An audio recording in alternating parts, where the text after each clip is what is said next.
Hey Sinners, how you doing? Welcome to another episode of Simple Cuts. Simple I Cuts. am Sean, I'm Shannon. and today we are so lucky. I'm so incredibly excited because Emily, I don't I don't know if you've been listening to our shortcuts episodes, but I steal from you, almost to the point where you may have a lawsuit. You know? And you may have rights. Well, I wasn't gonna say anything. You may have rights now to a couple of songs that Sean has made over the course of, of the episodes as they've progressed. I'm actually gonna need files of those so I can use them for promotional purposes, and we'll call it even. How about that? Deal. I just want you to know my singles are trending in Thailand, and of the $13 that I've made, you can have halvesies. Great. You got to send it in pennies, though. How about that? Exactly. Penny at a time. Keep you on the hook. So, Sinners, we have got none other than Emily Hughes. You listen every week. I crib all of the great horror literature recommendations from Read Jump Scares. Emily, you are a personal hero of mine. I'm not just blowing smoke. What you do for the horror community, for horror authors, well-known and independent, especially the independent, the smaller authors that really need everything, all the exposure that they can get. You are like this lighthouse, like this shining light that lets people know, go here, this is what you want to read, this is good stuff. And then by proxy, that leads to people hopefully reaching out to their local bookstore and getting the books through them. So, it's the circle of literature life, and you're a humongous part of that. So I really, really appreciate it. But hold on, I've got to read some of your accolades here, okay? So, Oh, God. we have Emily was the former editor of Unbound Worlds and tour9fire.com. You can find Emily's writings in none other than the New York Times, hello, Vulture, tour.com, Electric Literature, and Thrillist. Of course, your website that I steal from on a weekly basis, readjumpscares.com, it's the one-stop shop for not only horror literature. I mean, you've got different genres of literature in there, but if you happen to be into horror, your 2024 horror list, and Shannon and I have been joking about this for months now, when that comes out, I get dizzy. I literally get dizzy. You know? You and me both. I tell people, I'm like, nobody talk to me for 6 to 8 hours. I've got digging to do. And then I make my list, but what I love about it the most is I make my list of stuff that readily jumps out. But then as the weeks go by, because you're curating this list on a weekly basis, I'm assuming, because stuff pops up there, and you're pointing everybody in all these interesting and great directions. And in my mind, I'm like, oh, this is going to cost me so much money as the list gets bigger and bigger and bigger. It's money. That's my ultimate aim. I just want to bankrupt There everybody. you go. It's money well spent. So many horror books. Well, I mean, speaking of horror books, why don't we talk about one in particular? Because we have Horror for Weenies coming out in September from Quirk. And this book is for, hold on, let me just read the logline. Everything you need to know about the films you're too scared to watch. I mean, what more do I have to say? I love that. Absolutely love it. Are you? Well, thank you. I'm so excited about it. It feels insane that it's happening. I I watch a lot of movies, obviously, with usually with my husband, and he's obviously got a very high tolerance for me pausing the movie and going, and the symbolism and the, oh my god, the way he's framed this, and just like whatever thing that I'm remarking on at the moment. And now I get to scream that at everybody who reads the book and not just to my husband. So you're all really doing me and him a big favor. Well, I can't. September can't come soon enough. I cannot wait for this book. I know. Thank you so Very much. And we excited have to some see what's exciting in news.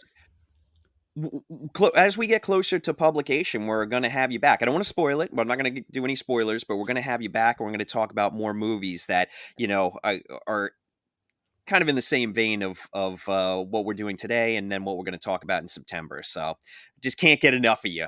You can come back every week if you want. You guys are great. This is honest. I would love to. This is a delight. Yeah, we like to have a good time with it. So today we're talking about two movies that are folk horror gold. We've got The Wicker Man and we've got Midsommar. So the first question that we always pose to our guests, because we send you the list and it's got about like 30, about 25, 35 movies on it. What made you choose folk horror and these movies in particular? Oh, folk horror is a special favorite of mine in terms of horror subgenres. I think it all kind of goes back to being a kid who would read like Dolaire's Book of Greek Myths, things like that. Just like we had all these books, kids books about different cultures and science and stuff like that. And I was always so fascinated by like the weird little folk rites you'd find out about in those books, the things that they kind of sprinkle through, like, oh, in this culture, the death ceremony is like this, or this is what they do to celebrate a birth. And I was like, oh, that's so interesting, even as a kid, the way different communities do different things. And then as I got older and got more into horror, it was sort of like, oh, there's a whole corner of the genre for me, for my weird interests. um, and I love that. I love the way folk horror pulls its power from the idea that like everybody knows something but you. You're the only one on the outside Yeah. and everyone else knows like the secrets. And I think that's such a pervasive source of fear for people. That's, the idea that everyone's talking about you or you've been excluded. I mean, that's something that we all kind of feel, right? It dates back to middle school Yeah, or yeah, yeah. earlier. Almost on a daily Never basis. really goes away. Yeah. Yeah, it's very much like oh, So, and sorry, go I ahead. Oh, no, no. The Wicker Man is one of the entries in the book.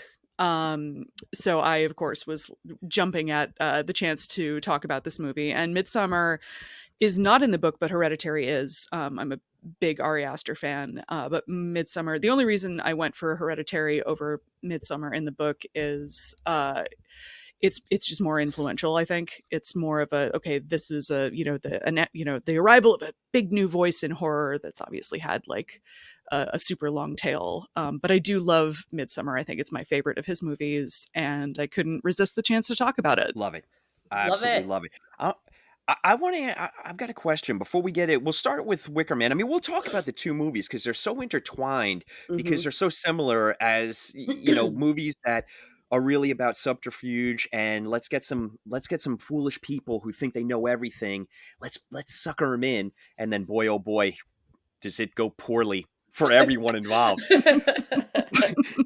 but but I did want to first start with well, let's introduce the Wicker Man. So, I think I wrote down the date. Wicker Man is 73.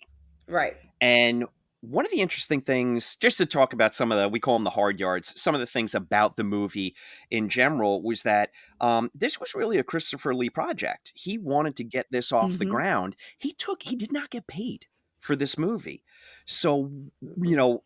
I'm already madly in love with Sir Christopher Lee. But when I found that out, it made me love him that much more.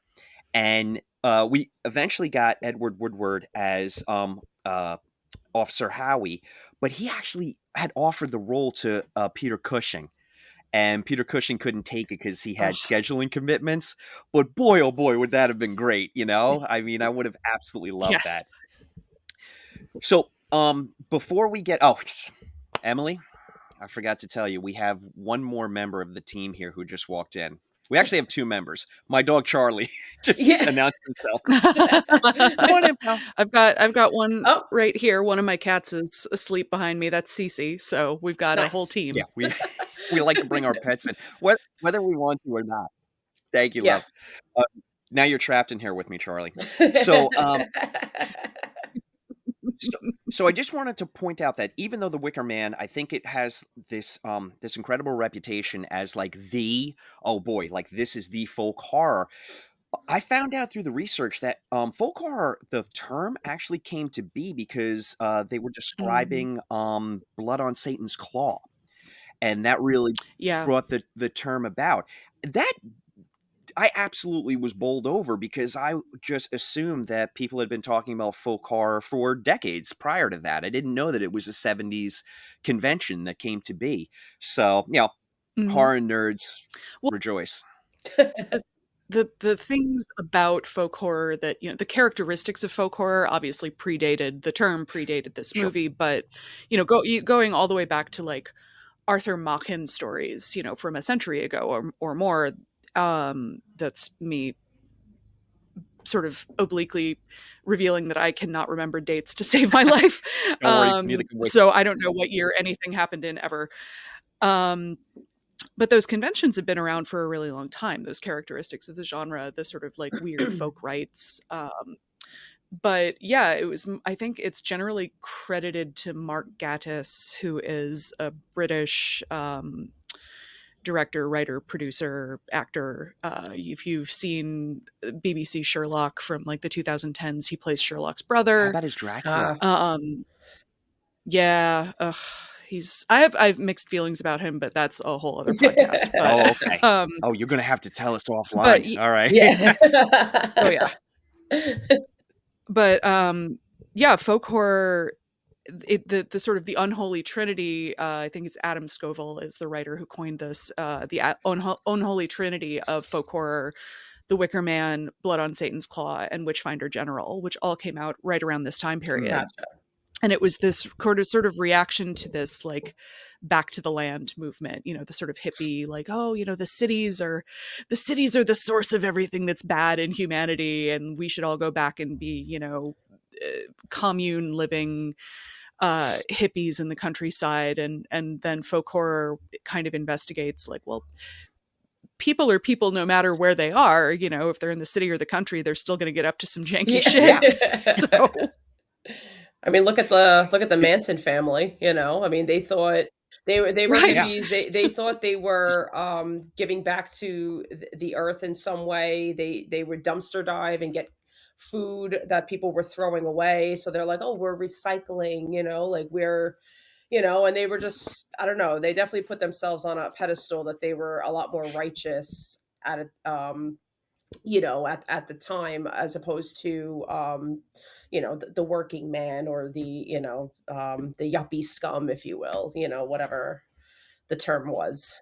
Right. We're realer, we're more connected to Right, the right, right, earth. Yeah. right. And that gives us a sense of entitlement to murder people, which is Right, which is obviously. the very premise of both of these films, which makes it interesting because it's like it in a way it's true that it's happened, even though these are stories. It has a sense of truth to it, Yeah.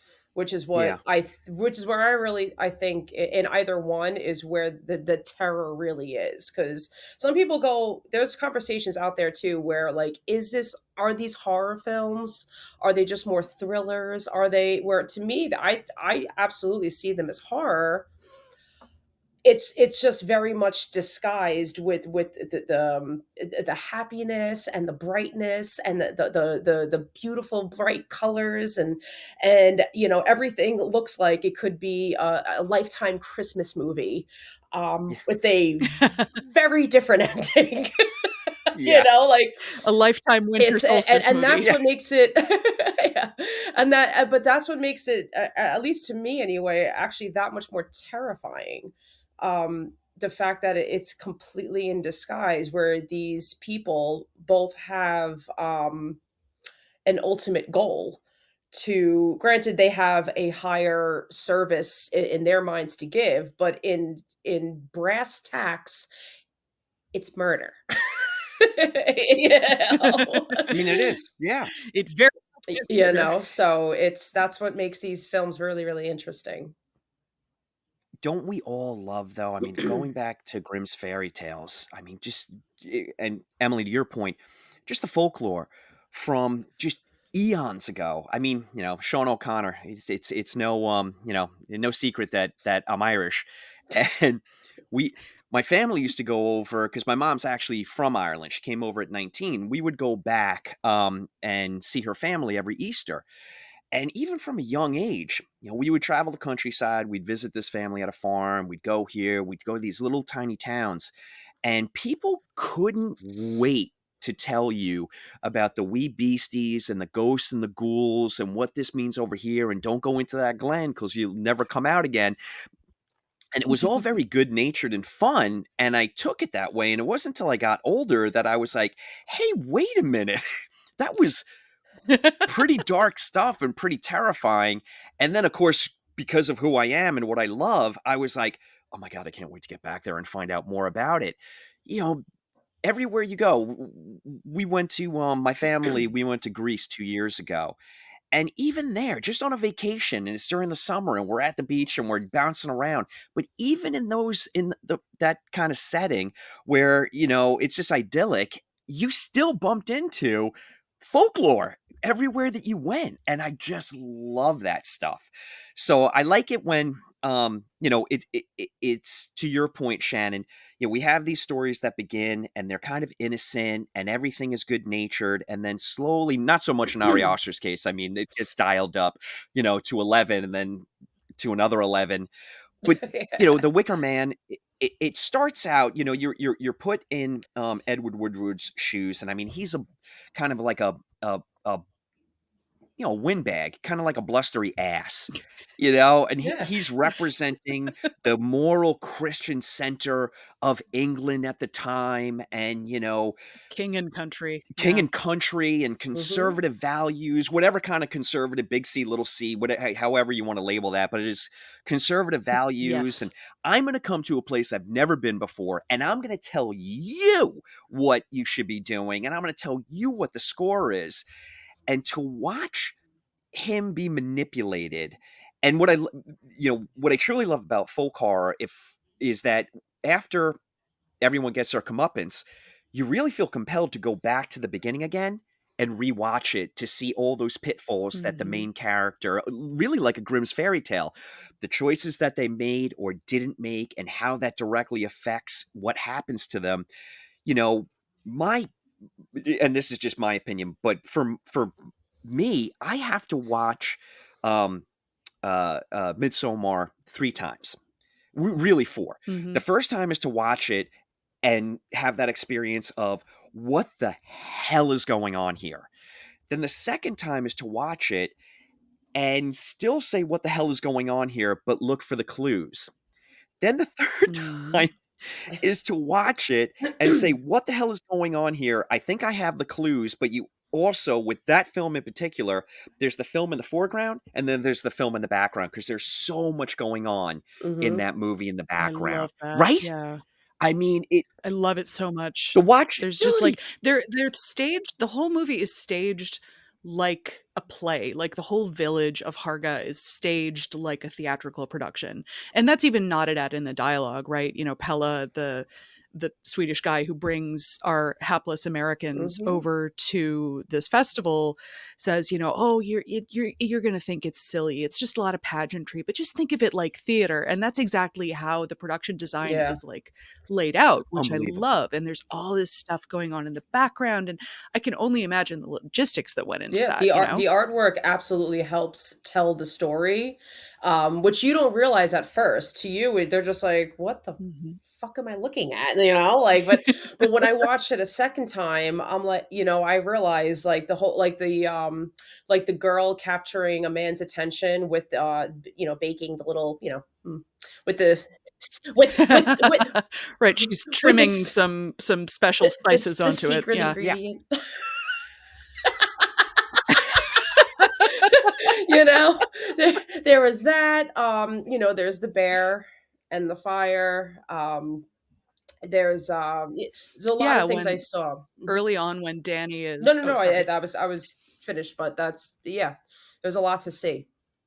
Well, early on, Danny is under this, like, print sorry, there's a little bit of a delay. I hope I'm not talking That's over okay. you. No, not at all. All good. Um, Early on, there's this scene where Danny Florence Pugh is lying, in her, like, horrible grief and depression under a painting Mhm. of a bear and a little blonde girl in a white dress with a flower crown, and they're just sort of leaning their heads against each other. And just throughout, like, he's got this great, and I was an art history major, full disclosure, so I have a lot of feelings and fascinations about the use of illustrative art in Midsummer. And he really paid, Ari Aster really paid like very close attention to his influences. And like, there is a folk tradition in Sweden. I think they're actually called Helsing murals, of passing folk information through these illustrations and paintings. And that's what he was drawing on really directly.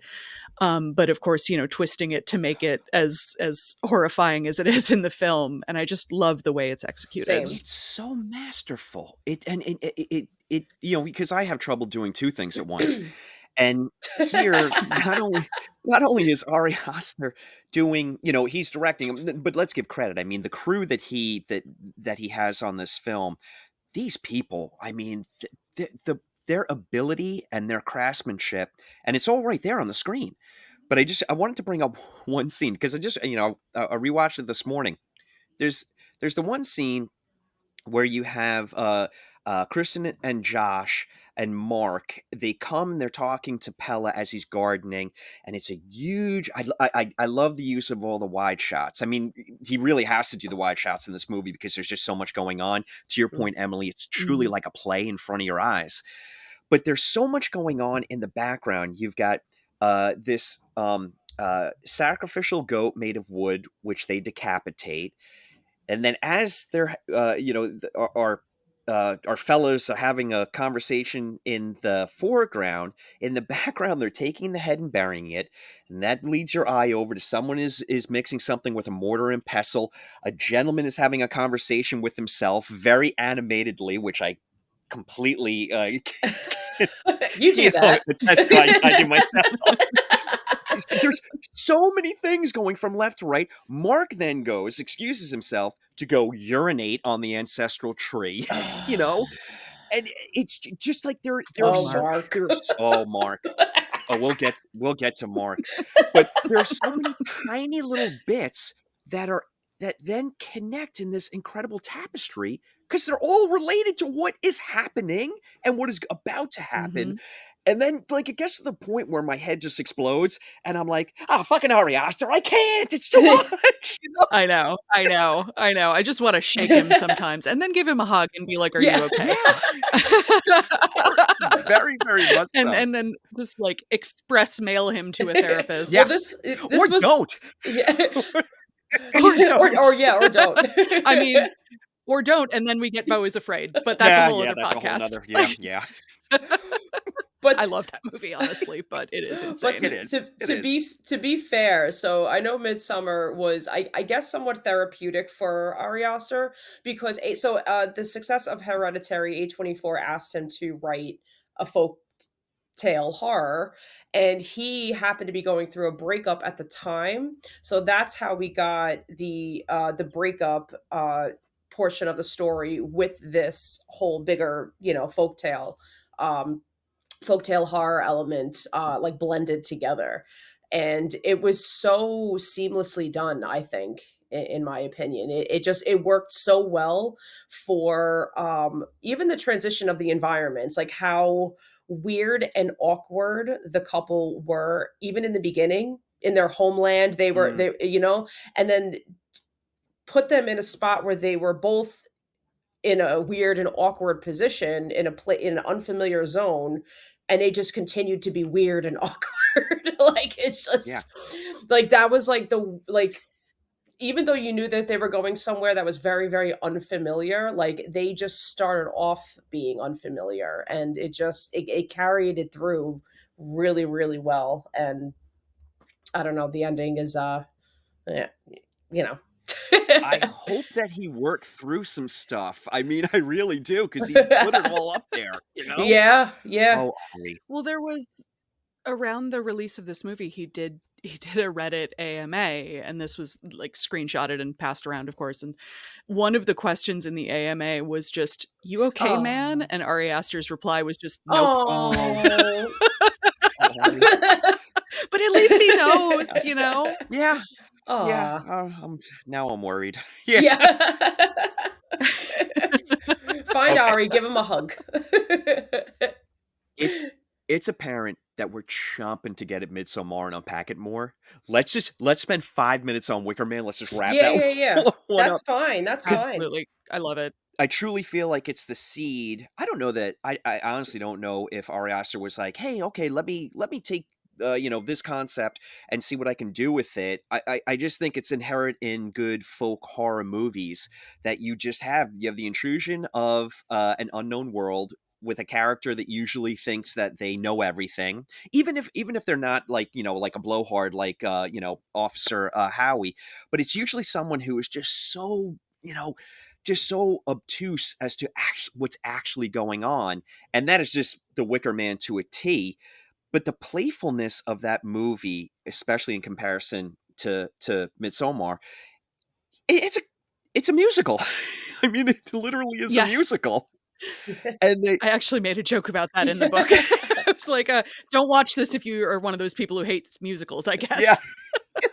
it has such a sense for what eventually happens and what it has become such an iconic horror movie for. It has such a sense of playfulness and such a sense of Mhm. mischief, and that it's almost like I mean, Emily, you'll respond to this. It's like a cat playing with its food with a mouse, you know? Oh, Mhm. absolutely, and I always think of I've watched The Wicker Man like 5 times over the last year for book reasons and then just because I love it. I always think of the logistics that like, the town meetings that must have been going on behind the scenes in The Wicker Man to be like, "Okay, guys, you really gotta be committed to this. Alright, we need to get him over here, and, like, Willow, you're gonna try and come on to him and do your, like, your horny spell Yeah, dance, and you're gonna sing the whole song. You're not just gonna do a verse, you're gonna do the the whole whole fucking song. song." And, no, I actually also think I described, Howie to a friend who I was about to show this movie to, as a man who can't hang so hard he dies. Chef's kiss. Chef's kiss. He literally, and I know there are people who are like, Howie is the hero of this movie. And I'm like, there are two types of people, or Yikes. there's two versions of this movie, and I saw one and you saw the Yeah, I Yeah, other. did I don't not see know. that.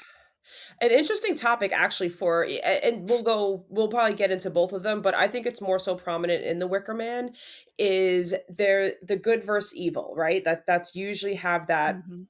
pretty set forth just about in every action horror movie that, if you will. This one is very, very unclear because, like I said, both have a sense of entitlement. Sergeant Howie comes in thinking his way is correct. He's a Puritan. He serves the country as we said. Um, he is going in and restoring everything and everything to him. He's appalled by the school.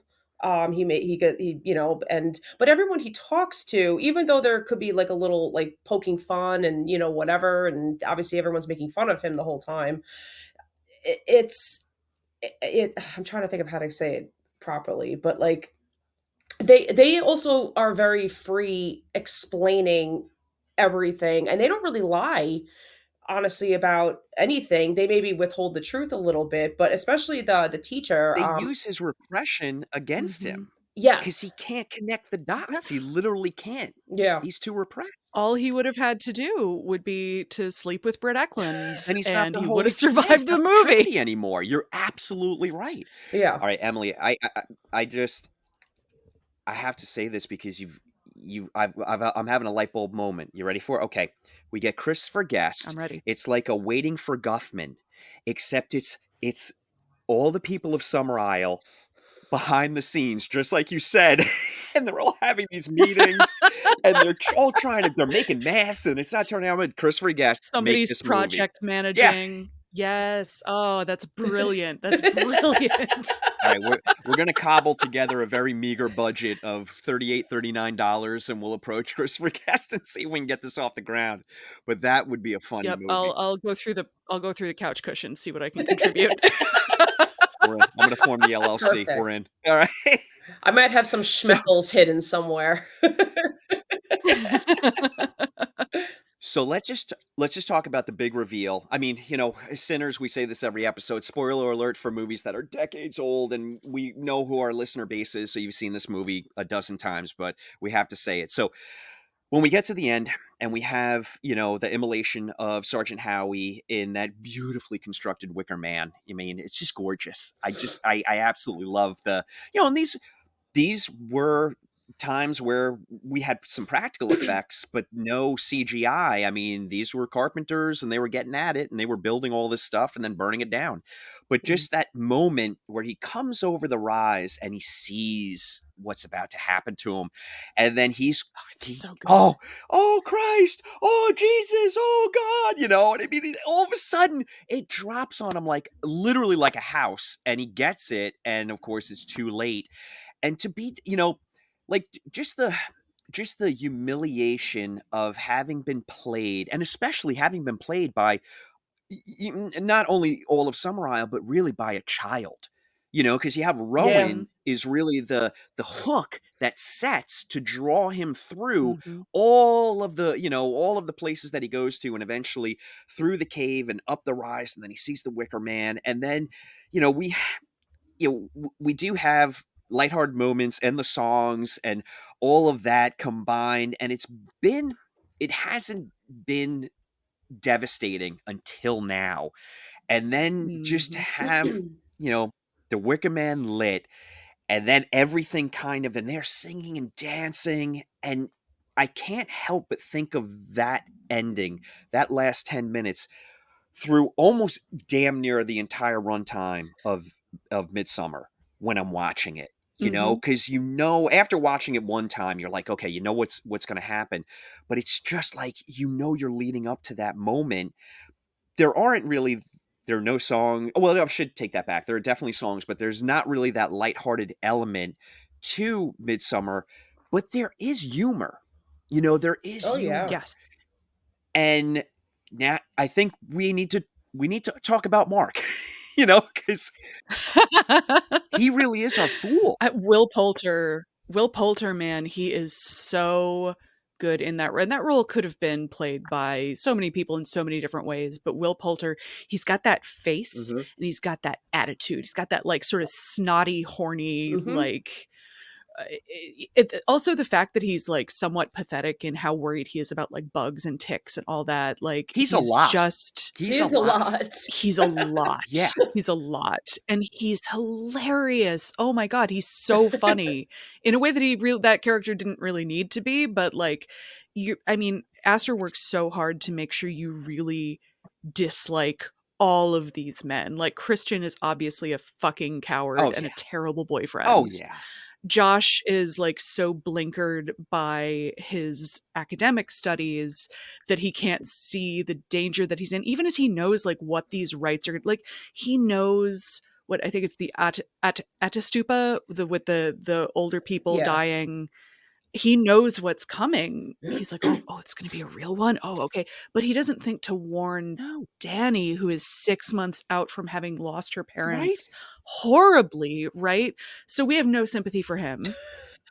We have a little sympathy for him being, like, the black character in this white supremacist cult who's about to get murdered Yeah. horribly, of course, but Yeah. just, like, as a human being, we're like, "Oh, come on, man. You couldn't be a little nicer?" And, like, Pella is supposed to be the nice one. He's the one that sees Danny, right? He's the one who wishes her a happy birthday and reminds her boyfriend to wish her a happy birthday. But, of course, we know there's an ulterior motive, Yeah. right? He wants her Yep. to be the new May Queen, to come and give them a whole bunch of, like, white babies, Yeah. Yeah. and she is, like, very clearly being manipulated in the same way that Howie is being manipulated in The Wicker Man, but she's more purely a victim Right. Agreed. than Howie is, because Completely agree. Howie has agency and Danny doesn't really. She's just kind of along for the Yeah. ride. She doesn't know where she Yeah. belongs, especially when she loses her whole family. She lost all of all of her sense of where she belongs, and the only person she Mhm. has is Christian. Um, yeah, who was indifferent to her before, He's literally worse than and then nothing. Yeah. yeah. Emily, you brought up a great point though. I want to unpack this now because people see this film and their reaction is, well, Danny lost a family and now she's gained this family at the end, so there's a triumph in that. And I'm always like, well, no, no, no. This family is a bunch of white nationalists, white supremacists. No, this is no bueno. I know. She, That Right. that that does that And definitely but I raises another question if, because people are like, "Oh, yeah, she was saved at the end." Yeah, because now she gained a whole new family, but it's like, but what was she saved? Like, what? What? What did and you it was see? none of it I was her I her think conscious that's choice, you know? yeah, and I think that's kind of the brilliance of it is he manages to maintain both of those threads throughout the Mhm. movie, which is that she needs and deserves a family, a place that makes her feel safe, a place that recognizes her and sees her pain and her suffering and her uniqueness. But they are very much a white supremacist cult is the thing. And that's actually a great metaphor for how groups like that entice new members. They don't start out with like the white supremacist shit. They're more like, this is a space where you're welcome and you're seen and Seductive. you're, Yeah. embraced. Yeah. Drink this Yeah. Yeah. tea. Yeah. Right. It's fine. It's totally fine. You should definitely trust us. Yeah. You came for a little anthropological vacation, and the next thing you know, you're strung up with your lungs out in a barn. I mean, Blood Eagle, man. oh. Hell yeah. By the way, are you a fan of So Hannibal cool. by any chance? I could not be more of a fan How of about? Hannibal. Oh my god, I've watched it like 4 times. I mean, that episode with the Blood Eagle. Oh, I got to rewatch it. I'm sorry. Sidebar, sinners. I don't know where I'm going with this, but I had to bring it up. Sean had some tea. I did. I did. Maybe have some more later. Yeah. But Living dangerously, I I see. do love that you brought that up because I feel like a lot of people avoid that. A lot of people get a little uncomfortable about Mhm. talking about that, that white supremacy aspect of the movie in particular. They kind of, it's making everybody uncomfortable, so they don't bring it up. But it's very apparent. Danny is Yeah. not saved at the end of the movie. I Mm-mm. still worry for her greatly. Once we have that final frame and the screen goes dark, I really it's gonna sound horrible, but I really don't care at all for the gentlemen. They were all fairly horrible, all of them, and they just marched right into their doom blindly, with Mhm. very much by putting the blinders on themselves. But Danny was just strung along. I mean, she Mhm. literally she really didn't have any agency in what was happening, and she literally wanted to leave. And they manipulated Pele and manipulates her to stay, and it just breaks my heart. It just really does break my heart at the end of the film because she was just she was so vulnerable from the beginning, and I feel like nothing has changed by the end. And now she's No. being, Mhm. she's just going to be manipulated by these people, and already has, to be honest. Can do you guys recall the comic of the I always forget the name of it, so forgive me for that, but the dog that's literally sitting on fire and it's like, "This is fine." Oh, yeah. That's Yeah, This is that fine. is how Yeah. I see Danny. It's like there's a literal fire that she's staring at. Granted, she's not in it, but I think metaphorically she is, like yeah, I think there I think there are some echoes of Carrie in this movie too, where she's a woman who has just been so treated so badly and experienced such tragedies. Because with Carrie, when you go back and watch it, right, there are people reaching out to her who are like, hey, like, we want to help you. And like things just go so wrong. Like she's not purely a villain and she's not purely a mhm, victim, mhm, right? And there are ways that she could have been redeemed. Like the movie didn't have to end mhm, like it does. And with Midsummer, it's kind of the same, where like there are moments where Danny could have, if she had decided not to go with them because her horrible fucking I hate as a character, it's just I hate him more than almost anyone in cinema. aw. Yeah, Christian, yeah, I yeah. mean. no, I'm just yeah, like he's that's just fair. so like any woman who has ever dated a man like that and I reacted very strongly to that character for a reason. I'll say that.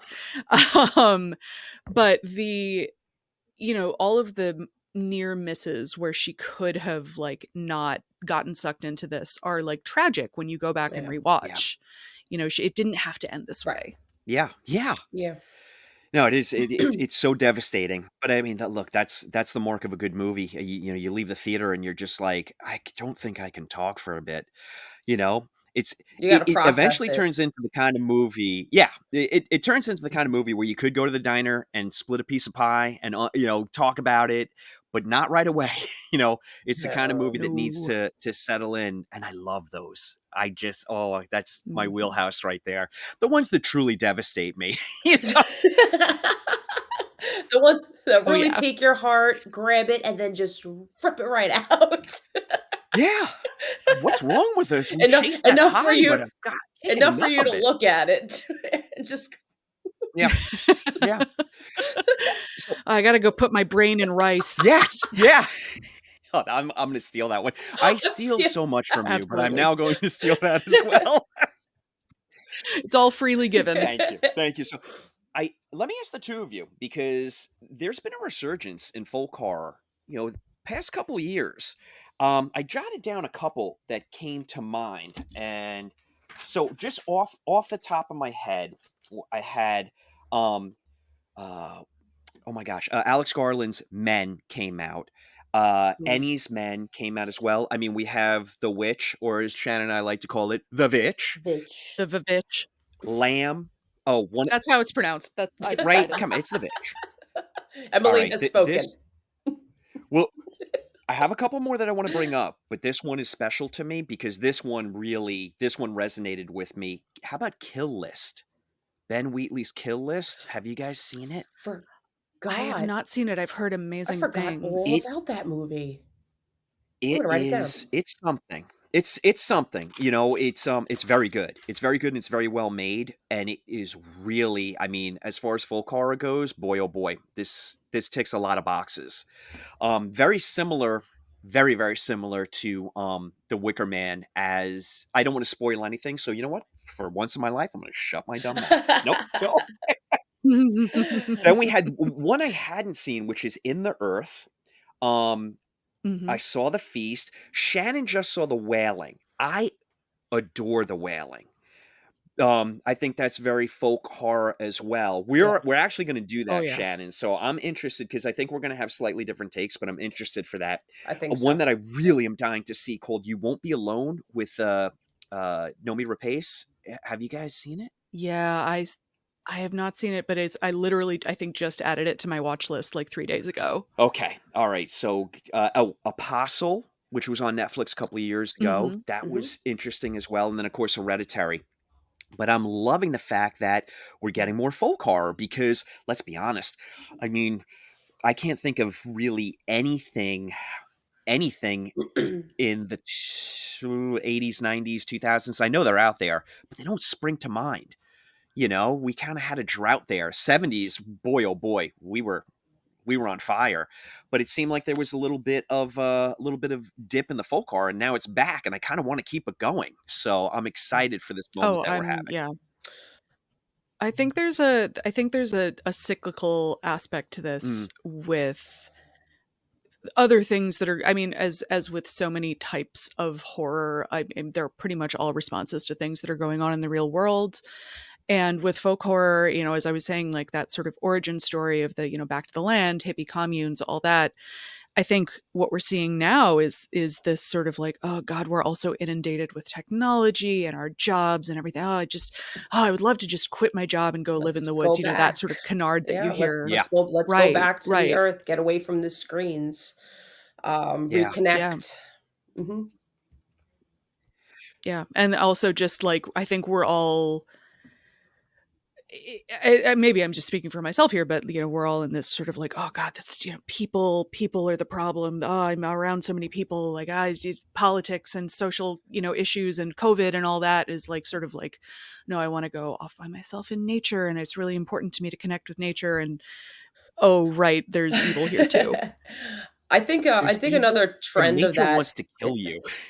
Mhm. Mm-hmm. I think another trend of that too that was a little more prominent in recent years was, everyone just looks at the world now and, it basically just think, there's just a doom at the end. And it's, like, well, let me try to learn how to live off the land because we're gonna have an apocalypse in whatever way it is, whether it's zombies, whether it's aliens, whatever whatever, what have you. There is people who are convinced and have chosen to go back, and just live off the land and just be Mhm. ready.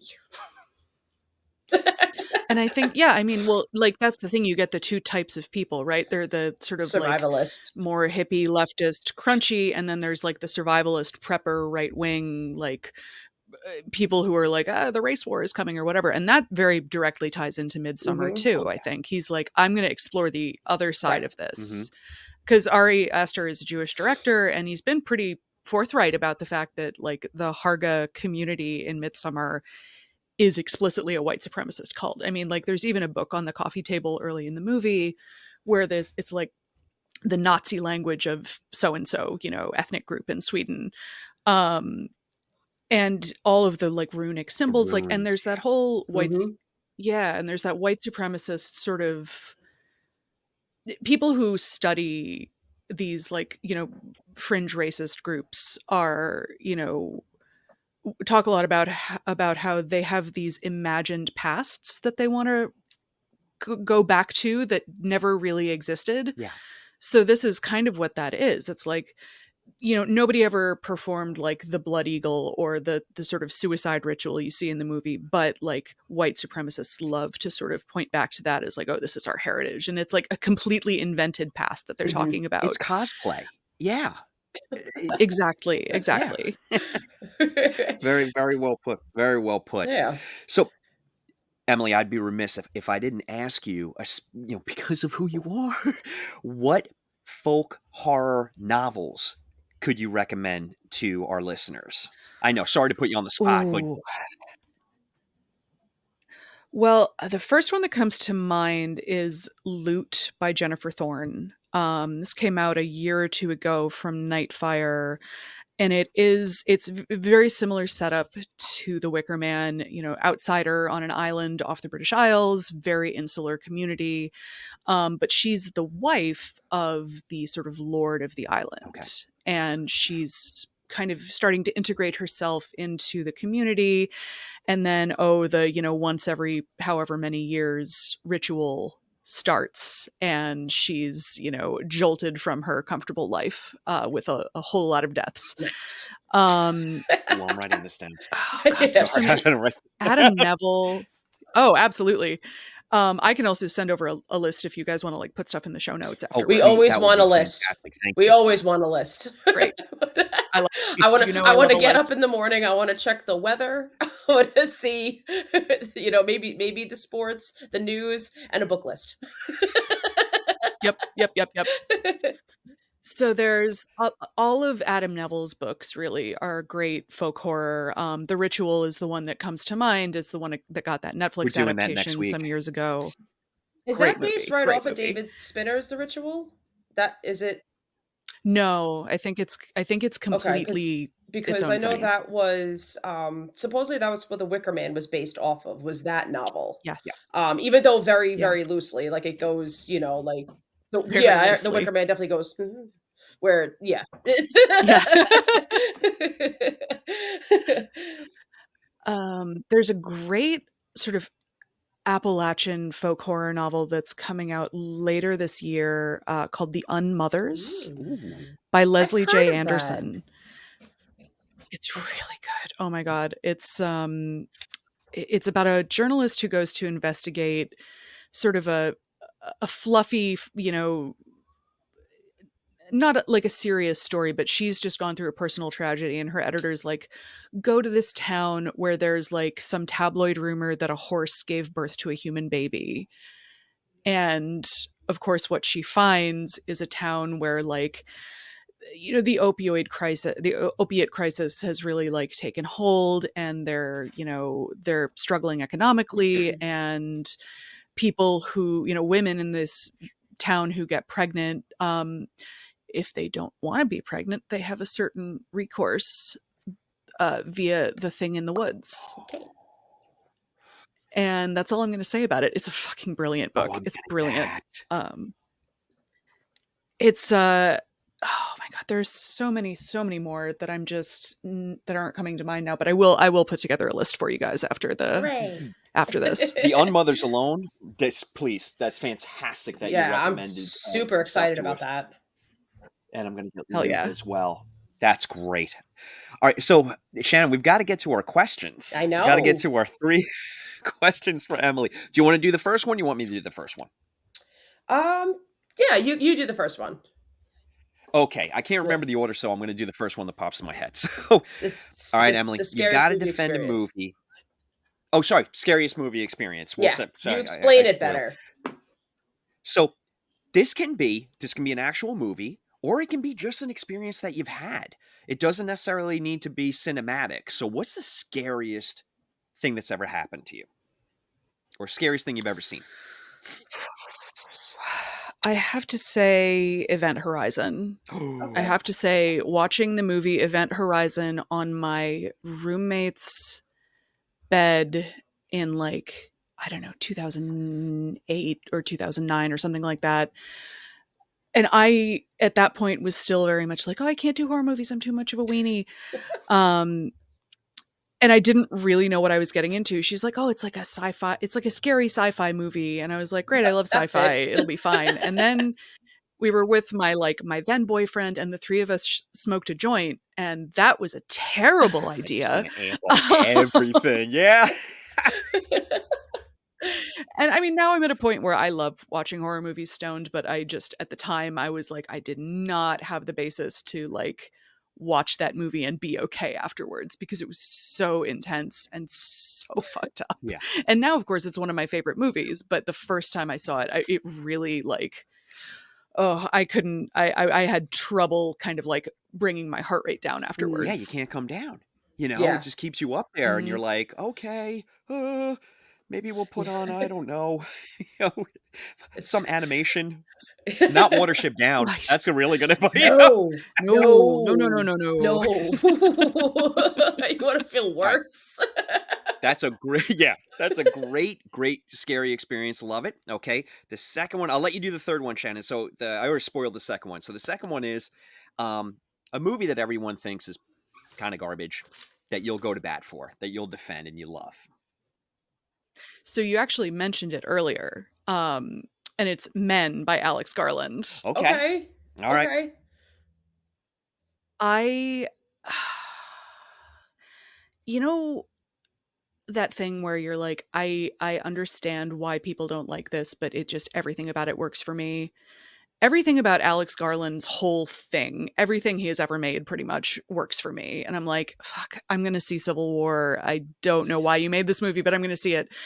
But I did finally watch Men last summer, and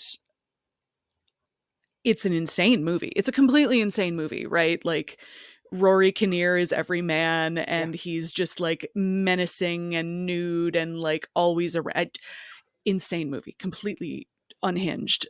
But I love it. I love it. And I understand why people were like, what is this? But everything about it is like tailor made for me. We'll have to explore that I further because I want to like that movie because I like the way it was done, but the whole like the whole regurgitation thing was like I'm still trying to unpack that, I think, and it might have gone over my head a little bit. Where I think it went over yeah. everybody's head. It certainly went over mine, but I just liked it anyway. Like I'm still I love mad that. that I'm Yeah. like not part of it. Like what was that? Hmm. So I don't know, Hmm. but that's a me problem. That's okay. I also I have to say that as we were watching it, the thing I turned to my husband and said was, "Oh, this is a movie about the universal horror that we all experience of when Rory Kinnear is getting closer and closer to you, Rory Kinnearer." Oh, oh, no. Oh, I just got a cramp. Oh. I'll see myself out. I'll kick myself out of the recording now. No, Emily, you just came up with the title for this episode. Emily Hughes, getting Rory Kinnearer. That's it, you wrote it down. That sounds like a whole nother book that needs to be written. Could be in a whole nother podcast. It might All be. right, Shannon, you got the third question. What do we got? All right. So, what is your best and or worst book to film adaptation? One that you love, and one that you hate, or whichever, you know. So you can have two answers if you want. Okay. I think the question I got via email was, "What movie would you wanna see Oh, is that the original? You remade?" want to stick with Oh, the original that was the question? original. Yeah. Oh, okay. Okay. I can do either one. I can No, do do the one I sent you. Let's do that one first because I know you prepared something, right? I'm Oh, okay. curious to see Yeah, what Okay, perfect. you yes. said. Okay, so what movie you want to Uh, see remade is the question.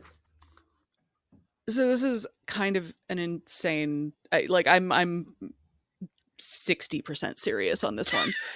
Um, Ghost Ship 2002. Nice. No, I'm with you. I'm with Nice. you. I mean, obviously it is not a good movie. It does have that amazing opening sequence with And the that's it. wire. Yeah, that's it. all That's the you whole movie. get. I often turn it off right after that. But if you Oh can yeah. remake it But and make there's the rest of something it there, better. though.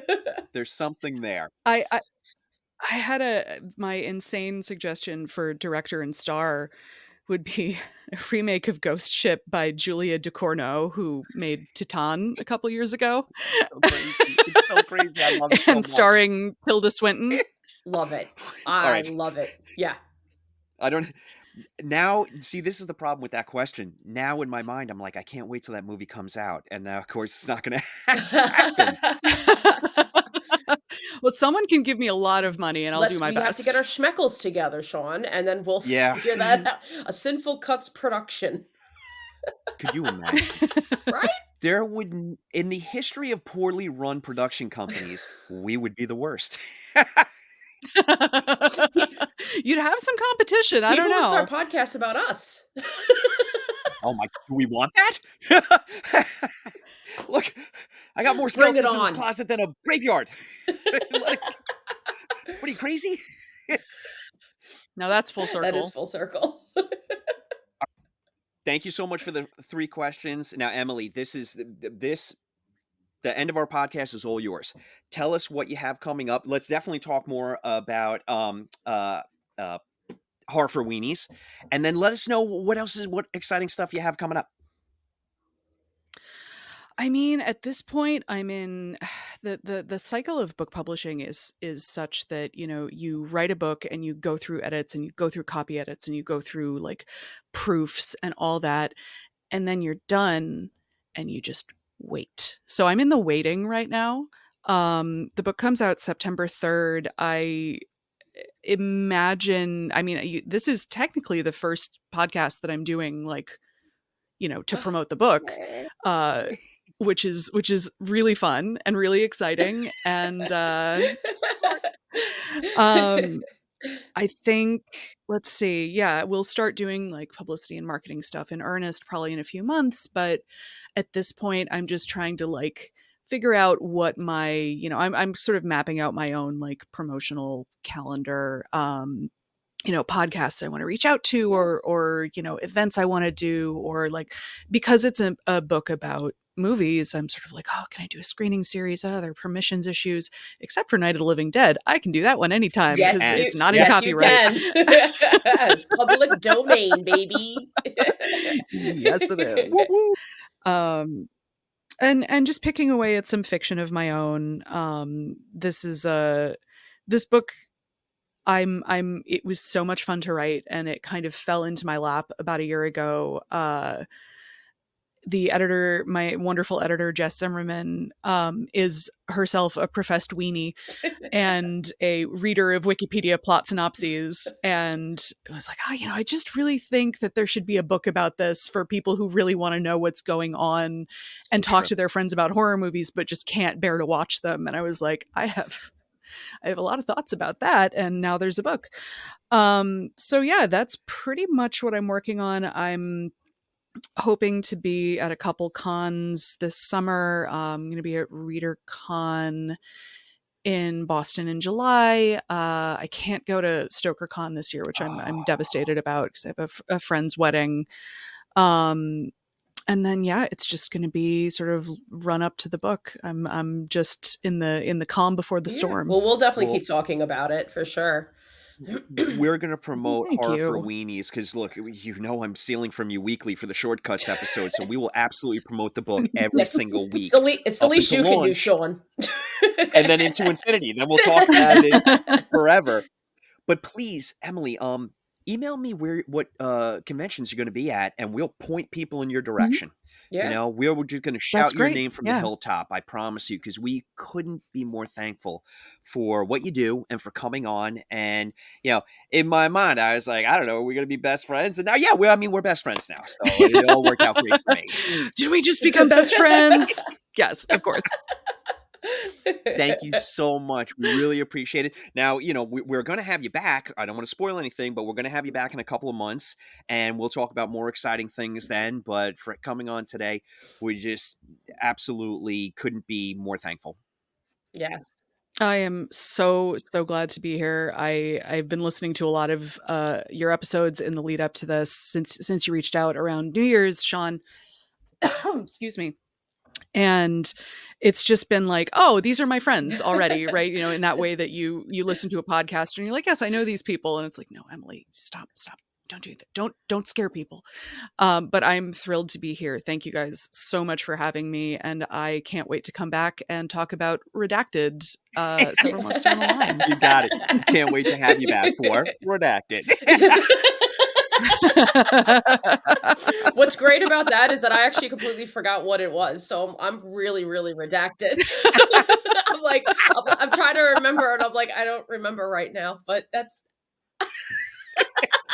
We'll be discussing. It'll be a fun surprise for all of hooray. us. I should say we'll be discussing, and then I just disconnect the podcast.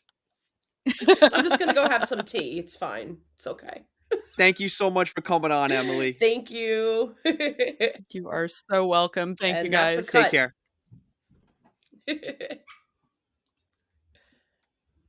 This is where you press stop recording.